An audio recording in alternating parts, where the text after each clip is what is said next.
देखिए इसमें कल लास्ट में जो मैंने डिस्कस किया था उसको एक बार फिर से हम बता देते हैं। जैसे यहाँ पे मैंने एल्किल हैलाइड लिया हुआ है RX और इसकी रिएक्शन हम कराते हैं न्यूक्लियोफाइल से, और यहाँ पे सॉल्वेंट ले रखा है।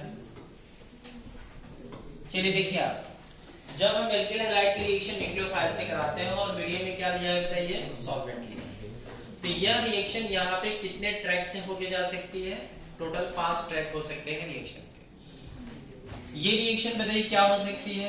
SN1 हो सकती है, ये रिएक्शन SN2 हो सकती है, ये रिएक्शन E1 हो सकती है, ये रिएक्शन E2 हो सकती है, और ये रिएक्शन E1CB भी हो सकती है। अब ध्यान दीजिए कि ये जो 5 ट्रैक आपने लिखा है, ये रिएक्शन किसी भी ट्रैक से होके जा सकती है। कल मैंने आपको क्या बताया था कि मैकेनिज्म में आपको यही सीखना है कि रिएक्शन कौन से ट्रैक से होके जा रही है। जैसे अगर हम एल्किल हैलाइड की रिएक्शन न्यूक्लियोफाइल से कराते हैं और मीडियम में मैंने सॉल्वेंट ले रखा है, तो ये रिएक्शन कौन से ट्रैक से होके गुजरती है, अगर आप इस चीज को समझ जाएंगे अच्छे से तो आप प्रोडक्ट हमेशा सही से बनाना सीख जाएंगे, नहीं तो फिर प्रोडक्ट बनाने में हमेशा कंफ्यूजन बना रहेगा। चलिए आप देखिए यहाँ पर जो एल्किल हैलाइड है, ये एल्किल हैलाइड यहाँ पे क्या क्या हो सकता है?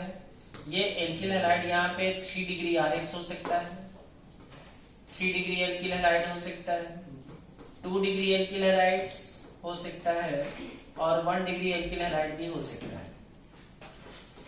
अच्छा, यहाँ पे जो न्यूक्लियोफाइल लिया है, न्यूक्लियोफाइल क्या क्या हो सकता है? वीक न्यूक्लियोफाइल हो सकता है और स्ट्रॉन्ग न्यूक्लियोफाइल भी हो सकता है। जो सॉल्वेंट ले रखा है, ये सॉल्वेंट क्या क्या हो सकते हैं? PP सॉल्वेंट, पोलर प्रोटिक और पोलर एप्रोटिक।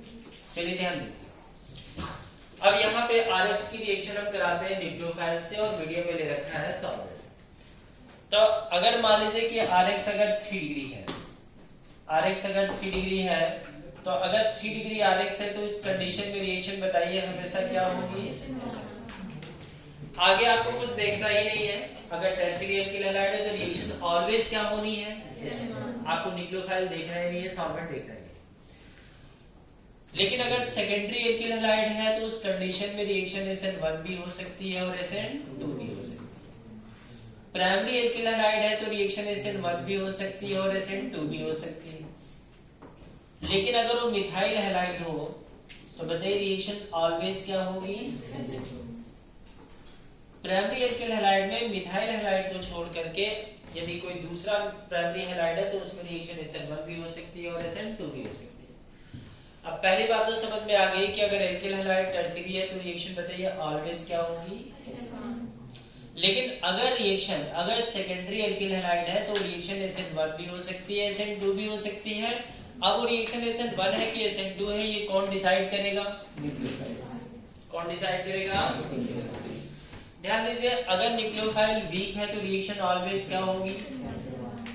अगर न्यूक्लियोफाइल स्ट्रांग होगा तो रिएक्शन क्या होगी? अब वीक न्यूक्लियोफाइल होगा तो रिएक्शन SN1 क्यों होगी? अगर वीक न्यूक्लियोफाइल होगा तो हैलोजन के निकलने का वेट करेगा, हैलोजन निकलेगा, कार्बोकेटायंस बनेगा, फिर उस पर न्यूक्लियोफाइल अटैक करेगा, रेसिमाइजेशन होगा और रिएक्शन SN1 होगी। SN1 रिएक्शन में कल आपने देखा था मैकेनिज्म में क्या इंटरमीडिएट बनता है? कार्बोकेटायंस। तो SN1 रिएक्शन में वीक न्यूक्लियोफाइल है तो हैलोजेंस के निकलने का वेट करेगा, कार्बोकेटायंस बनेगा, उसमें रीअरेंजमेंट होगा और उसके ऊपर न्यूक्लियोफाइल अटैक करेगा, रेसिमाइजेशन होगा और रिएक्शन SN1 होगी। अगर स्ट्रॉन्ग न्यूक्लियोफाइल है तो हैलोजन के निकलने का वेट नहीं करेगा, हैलोजन को पुश करके बाहर करेगा, बैक अटैक करेगा, वाल्डेन इन्वर्जन होगा और रिएक्शन SN2। समझ में आ रही चीजें?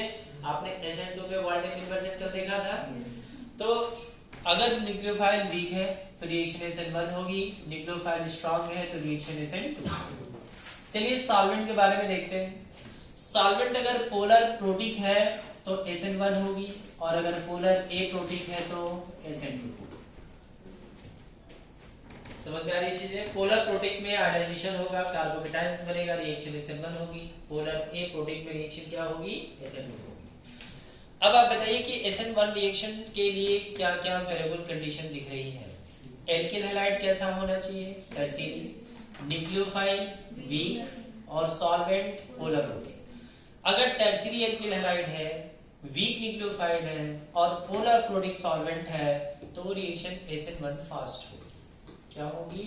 SN1 फास्ट होगी। समझ में आ रही चीज है? तो SN1 फास्ट होने के लिए एल्किल हैलाइड टर्शियरी होना चाहिए, न्यूक्लियोफाइल वीक होना चाहिए और सॉल्वेंट पोलर प्रोटिक होना चाहिए। लेकिन अगर मान लीजिए कि ये टर्शियरी एल्किल हैलाइड है और वीक न्यूक्लियोफाइल है और सॉल्वेंट क्या कर दिया जाए? पोलर ए प्रोटिक, तो उस कंडीशन में रिएक्शन SN1 स्लो हो जाएंगे, लेकिन रिएक्शन का ट्रैक नहीं चेंज होगा। ऐसा नहीं है कि पोलर ए प्रोटिक हो जाने से रिएक्शन SN2 हो जाएगी, ऐसा नहीं होगा। वो रिएक्शन SN1 ही रहेगी लेकिन SN1 स्लो हो जाएगी। तो आपके इस तरीके का क्वेश्चन बनता है कि कौन सी रिएक्शन SN1 फास्ट है और कौन सी रिएक्शन SN1 स्लो है। उसका सिर्फ यही मतलब है कि एल्किल हैलाइड टर्शियरी है, न्यूक्लियोफाइल वीक है, लेकिन सॉल्वेंट कैसा हो गया? पोलर ए। अब यहाँ पर देखिए, अगर सेकेंडरी एल्किल हैलाइड है तो अब वो रिएक्शन SN1 होगी कि SN2 होगी, ये कौन डिसाइड करेगा? न्यूक्लियोफाइल्स। अगर वीक न्यूक्लियोफाइल है तो SN1 रिएक्शन होगी, स्ट्रॉन्ग न्यूक्लियोफाइल है तो SN2 रिएक्शन होगी। लेकिन अगर वीक न्यूक्लियोफाइल और पोलर प्रोटिक है तो वो SN1 फास्ट हो जाएगी। सेकेंडरी एल्किल हैलाइड में अगर पोलर प्रोटिक सॉल्वेंट है और वीक न्यूक्लियोफाइल है तो रिएक्शन SN1 फास्ट। समझ में आ रही चीजें? तो अभी हम लोग डिटेल में देखेंगे कि रिएक्शन SN1 फास्ट के लिए क्या क्या देखेंगे, SN2 फास्ट के लिए क्या क्या देखेंगे। लेकिन एक आपको यहाँ पे एक आइडिया मिल जाएगा कि रिएक्शन के ट्रैक को हम कैसे पकड़ते हैं और कौन सी रिएक्शन SN1 फास्ट होती है, कौन सी SN1 स्लो होती है। अब इसमें एक बात और समझ लें कि ये जो न्यूक्लियोफाइल है इसका अपना एक बेसिक कैरेक्टर भी है। न्यूक्लियोफाइल का बताइए अपना क्या है? Basic character.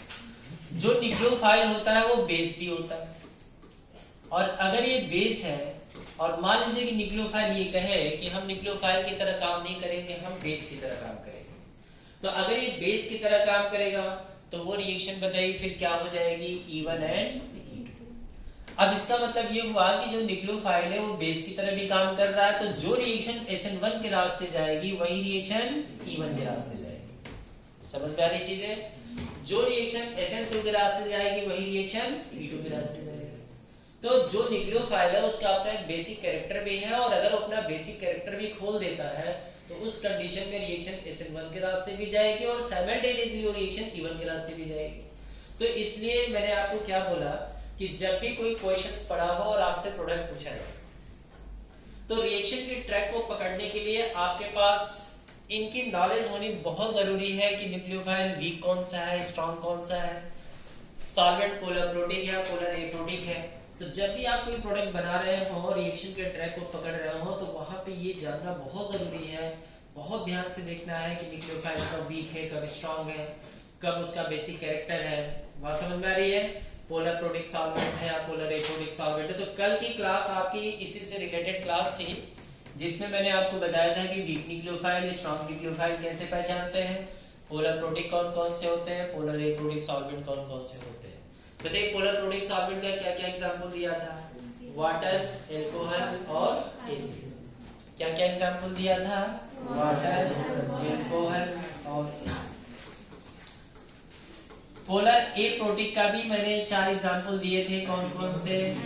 Acetone, DMSO, DMSO, DMF और क्या लिखा था? DMF। समझ में आ रही चीजें? तो DMSO dimethyl sulphoxide, DMF dimethyl formamide, DMF dimethyl acetamide. तो जब भी एरो के ऊपर वाटर, अल्कोहल या एसिड हो इसका मतलब सॉल्वेंट कैसा है? Polar protic. अगर इन चारों में से एक भी सॉल्वेंट लिख दिया जाए इसका मतलब वो सॉल्वेंट कैसा होगा? पोलर। समझ में आ रही चीजें? तो इनके स्ट्रक्चर्स वगैरह मैंने कल की क्लास में आपको डिस्कस किया हुआ है। अच्छा, न्यूक्लियोफाइल वीक और स्ट्रॉन्ग, तो मैंने कल 3 कैटेगरी बनाया था। 3 कैटेगरी बताइए क्या क्या था? Strong nucleophile with strong basic character, strong nucleophile with strong basic character. दूसरा क्या था? Strong nucleophile with weak basic character, weak basic character. और तीसरा क्या था? Weak nucleophile with weak basic character. कल आप लोगों ने लिखा था इसको। तो देखिए, स्ट्रॉन्ग न्यूक्लियोफाइल भी हो और साथ में स्ट्रॉन्ग बेसिक कैरेक्टर हो। Strong nucleophile, weak basic character, weak nucleophile with weak basic character. क्या क्या एग्जांपल्स आपने लिखे थे बताइए? Strong nucleophile with strong basic character, क्या क्या था लिखा? R माइनस, NH2 माइनस और R। इन तीनों न्यूक्लियोफाइल को बहुत अच्छे से आप देख लीजिए। R माइनस एक स्ट्रॉन्ग न्यूक्लियोफाइल होता है, समझ में आ रही चीजें? NH2 माइनस भी एक स्ट्रॉन्ग न्यूक्लियोफाइल है और साथ में स्ट्रॉन्ग बेस भी है, और RO माइनस स्ट्रॉन्ग न्यूक्लियोफाइल भी और स्ट्रॉन्ग बेस भी है। तो अगर स्ट्रॉन्ग न्यूक्लियोफाइल भी हो और स्ट्रॉन्ग बेस भी हो तो बताइए कौन कौन सी रिएक्शन होती है? SN2 होती है और साथ में, लेकिन कौन सी रिएक्शन डोमिनेंट होती है? E2 reaction. समझ में आ रही चीज है? इसका मतलब है कि स्ट्रॉन्ग न्यूक्लियोफाइल भी और स्ट्रॉन्ग बेस भी है तो रिएक्शन क्या होगी? E2 डोमिनेंट होगी, जबकि सेम रिएक्शन SN2 के रास्ते भी जाएगी लेकिन E2 डोमिनेंट रिएक्शन होगी। अब बताइए strong nucleophile with weak basic character में क्या क्या कंडीशन थी? रिएक्शन किसके रास्ते जाती है? SN2 के रास्ते, SN2 के रास्ते जाती है। और weak nucleophile with weak basic character में बोलिए SN1 के रास्ते भी जाएगी और E1 के रास्ते, लेकिन क्या डोमिनेंट होगा? SN। डोमिनेंसी पे ध्यान रखेंगे, सेम रिएक्शन SN1 के रास्ते भी जाएगी और सेम रिएक्शन E1 के रास्ते भी जाएगी, लेकिन SN1 डोमिनेंट होगी। मतलब SN1 के अकॉर्डिंग जो प्रोडक्ट बनेगा वो मेजर प्रोडक्ट होगा और E1 के अकॉर्डिंग जो प्रोडक्ट बनेगा वो माइनर प्रोडक्ट होगा। बताइए strong nucleophile with weak basic character की क्या क्या एग्जांपल दिए थे मैंने? SH minus, CN minus, I minus, R C double O। और इसके तो बस दो ही एग्जांपल होते हैं, कौन कौन से? वाटर और एल्कोहल। ये समझ में आ रही चीजें? तो ध्यान रखिए यहाँ पे strong nucleophile with strong basic character, strong nucleophile with weak basic character, weak nucleophile with weak basic character. तो आपके यहाँ तो यही डायरेक्ट पूछ लिया जाता है कि बताइए कौन स्ट्रॉन्ग न्यूक्लियोफाइल भी और स्ट्रॉन्ग बेस भी है। तो बस तीन examples, R minus, NH2 minus और समझ में आ रही चीजें? जैसे मान लीजिए कहीं लिखा हो इस तरह से RONA, तो RONA अगर लिखा है एरो के ऊपर तो आप समझ जाए कि कौन सा बेस है? स्ट्रॉन्ग बेस है, RO माइनस और NA। बताइए कैसा बेस हो गया? Strong base. साथ में कैसा न्यूक्लियोफाइल? Strong nucleophile. तो ये कौन सी रिएक्शन देने वाला है? SN2 रिएक्शन और E2 रिएक्शन। कौन सी डोमिनेंट रिएक्शन होगी? समझ में आ रही चीजें ना? तो थोड़ा ये पार्ट बहुत ही इंपॉर्टेंट होता है, इसको आपको समझना होता है, क्योंकि आगे जो क्लासिकल ऑर्गेनिक है उसमें इन्हीं का यूज होने वाला है। समझ में आ रही चीजें ना? चलिए, तो यहाँ तक की चीजें मैंने कल डिस्कस किया हुआ है। अब आज हम लोग क्या देखेंगे? इन सभी रिएक्शंस को अलग अलग आपको पढ़ना है। SN1 reaction, SN2 reaction, E1 reaction, E2 reaction और E1CB मैकेनिज्म। ध्यान रखिए जब आप SN1 रिएक्शन पढ़ते रहे होंगे, जब पढ़ेंगे तो इसमें कोई भी दिक्कत नहीं आएगी, क्योंकि आपको पता रहेगा कि आप SN1 रिएक्शन पढ़ रहे हैं तो आपको पता है कि कार्बोकेटाइन बनेगा और उसमें रीअरेंजमेंट कराएंगे, न्यूक्लियोफाइल को लगा देंगे। SN2 रिएक्शन में भी कोई दिक्कत नहीं है, SN2 रिएक्शन पढ़ते रहेंगे कोई दिक्कत नहीं है। E1 रिएक्शन अलग से पढ़ेंगे कोई दिक्कत नहीं है, E2 रिएक्शन भी पढ़ेंगे कोई भी दिक्कत नहीं है। दिक्कत कब आएगी? जब मान लीजिए कोई रिएक्शन दे दिया जाए और आपसे पूछा जाए कि बताइए वो रिएक्शन SN1 है कि SN2 है, E1 है, E2 है या E1CB है। तो वहां पे रिएक्शंस को समझने में आपको थोड़ा अपने दिमाग पे जोर देना पड़ेगा। समझ में आ रही चीजें? बाकी इन सभी रिएक्शंस को जब अलग अलग पढ़ते रहेंगे तो उसमें कहीं कोई दिक्कत नहीं आएगी। तो अब इसमें सबसे पहले हम लोग देखने जा रहे हैं, बताइए कौन सी रिएक्शन? तो मैंने कल मैकेनिज्म इसका बताया हुआ है, SN1 SN2 की मैकेनिज्म मैंने सेकेंडरी एल्किल हैलाइड पे बता रखा है। किस पे बताइए? सेकेंडरी एल्किल हैलाइड पे मैंने इसकी मैकेनिज्म दिया था आपको कल। आज हम लोग इसको देखने वाले हैं अलग अलग। SN1 को अलग देखेंगे, SN2 को अलग देखेंगे, E1 E2 को अलग देखेंगे। तो हेडिंग आप दीजिए, अगला हेडिंग आप लोग दीजिए। हेडिंग दीजिएगा SN1 reaction of alkyl halides.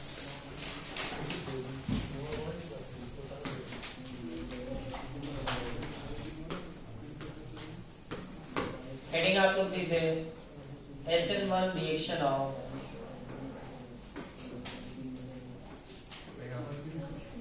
SN1 reaction of alkyl halides।